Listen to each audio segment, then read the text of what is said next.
qu'en France. Très bien. Quelle solution? Moi, ce qui me frappe, c'est que effectivement, il y a un constat assez sévère, assez dur, et en même temps, bon, vous avez l'air de dire les uns et les autres, il faut rester comme ça. Donc, ah bon. Ben, moi, bon, Daniel. Merci. Oui, je crois que Philippe Rickman l'a dit, quand il s'agit d'enfants, on perd vite la tête. Et il y a effectivement, dans ce domaine de la protection des enfants, des questions d'adoption, de famille d'accueil, etc., un danger de dérapage, un risque de dérapage qui est probablement bien plus grand que dans d'autres domaines. Alors, est-ce qu'on peut vraiment rien faire? Moi, je pense pas non plus que des questions de certification ou de contrôle entre acteurs humanitaires soient franchement possibles. Mais là, je voudrais peut-être donner une information du fait que pendant un certain nombre d'années, j'avais dirigé l'agence centrale de recherche du CICR qui est en charge justement de rétablir les liens de famille, qui s'occupe des questions d'enfants séparés, etc. Et à la suite de la tragédie du Rwanda, dans laquelle un nombre énorme d'enfants avaient été séparés de leur famille, avaient été perdus, etc. Beaucoup d'ONG, beaucoup d'agences onusiennes s'étaient mis au boulot de l'autre côté de la frontière, et ça avait donné des pratiques humanitaires un petit peu à U et à Dia. Ça n'avait pas été très cohérent, ça avait été très compliqué pour tout dire. Et de cette expérience-là était sortie la nécessité non pas de mettre en place des certifications ou des gens qui sont valables et d'autres qui ne le sont pas, mais de se doter d'un certain nombre de principes communs, principe d'action, en particulier parce qu'il s'agissait d'enfants et que le risque d'adoption sauvage, le risque d'exfiltration des mômes était toujours là quelque part. Et puis aussi une certaine nécessité de coopérer et d'avoir un peu de cohérence dans les pratiques entre agences, que ce soit entre les ONG et les agences onusiennes, etc. Il était sorti de ça un travail qui s'appelle des principes directeurs interagences relatifs aux enfants séparés de leur famille. Donc, quelque chose a été fait à ce moment-là. La grande difficulté mais je pense que ça doit quand même être un signe d'espoir.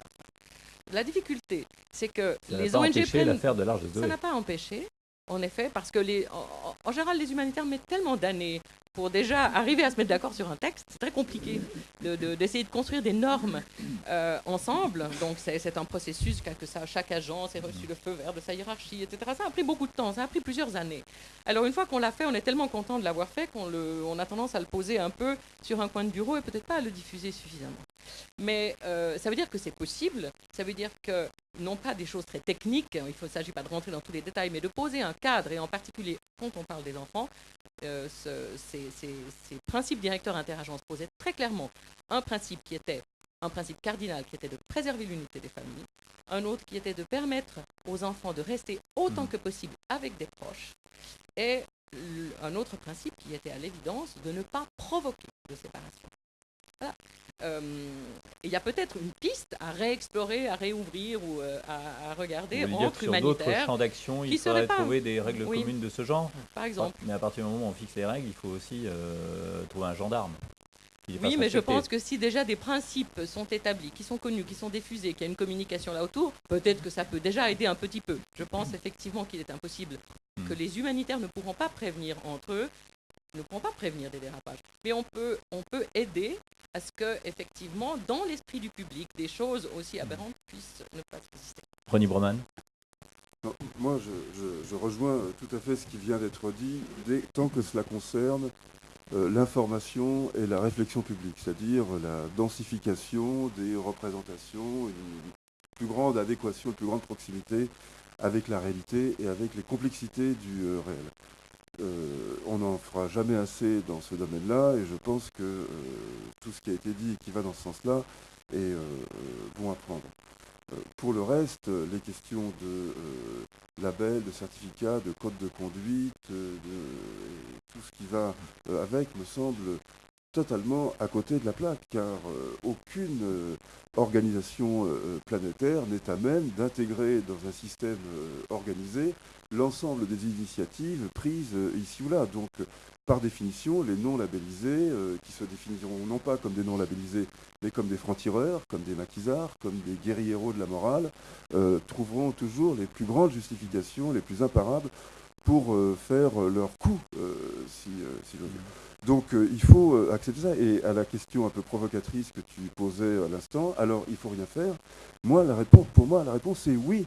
Il ne faut rien faire, bien évidemment. Si à chaque fois qu'il y a un accident, on crée une loi, un règlement, un dispositif, on ne va plus faire rien d'autre que gérer les lois, les règlements et les dispositifs. Et oui. Je voudrais juste une seconde mettre un peu en perspective cette affaire. D'abord en rappelant, ça a été fait, mais quand même, ces gens sont punis. Ça va quand même faire réfléchir. Et au-delà des règlements, des principes, des rappels à une sorte de jugement un peu concret, il y a aussi la sanction lourde qui s'est abattue sur eux. Ça n'a pas toujours été le cas.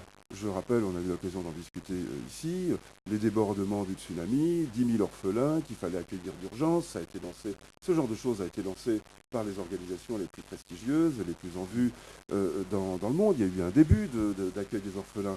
Les énormes bobards qui ont été racontés à ce moment-là n'ont été sanctionnés par personne. L'irresponsabilité des gens qui étaient censés donner un peu le là, donner les grandes orientations à adopter dans une telle action, cette irresponsabilité-là est restée totalement impunie. Mais et je tout pense ça à avec d'autres la choses. collaboration des médias qui adorent jouer sur l'indignation. Ah oui, oui, non, mais je veux dire, les médias, à côté de ce qui se passe sur le Tchad et le Soudan, les médias ont été totalement irresponsables. Je veux dire, il y a vraiment, j'ai pas l'impression qu'il y ait eu beaucoup de travail fait là-dessus, mais quand les médias se transforment en collecteurs humanitaires, ça pose quand même des problèmes. On les a vus, mais on a nos débats, rassurez-vous, mais on a aussi nos débats en interne. On dit souvent il ne faut rien faire. Très interne les débats. Et non, mais faire bien son métier, c'est déjà en soi quand même un enjeu. Mais juste, non, je voudrais juste rajouter 2 points sans les développer. En Roumanie, en 1990, on a assisté à la naissance d'un marché aux enfants. Ça n'a pas du tout été diffusé.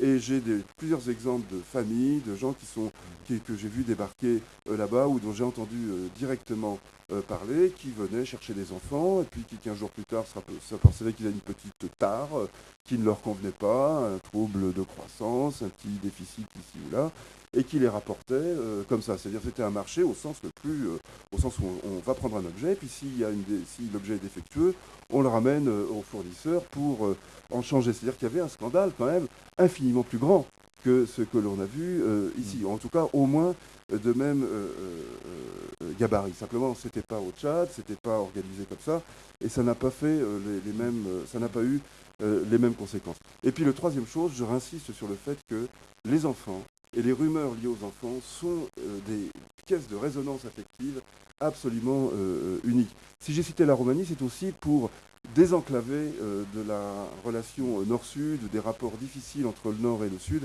cette histoire qui ne lui appartient pas entièrement. Je veux dire, il y a une rumeur aussi sur les trafics d'enfants. Il y a la question du tsunami. Voilà, exactement. Mais il y a aussi en Europe, en Ukraine, en Biélorussie, en Roumanie. Donc, perdre la raison quand il s'agit des enfants, c'est un phénomène très commun. Ouais, sauf que ce qui est très compliqué, on va prendre un exemple, c'est le Darfour. C'est-à-dire le Darfour, j'ai eu l'occasion de m'y intéresser d'un peu près en tant que journaliste.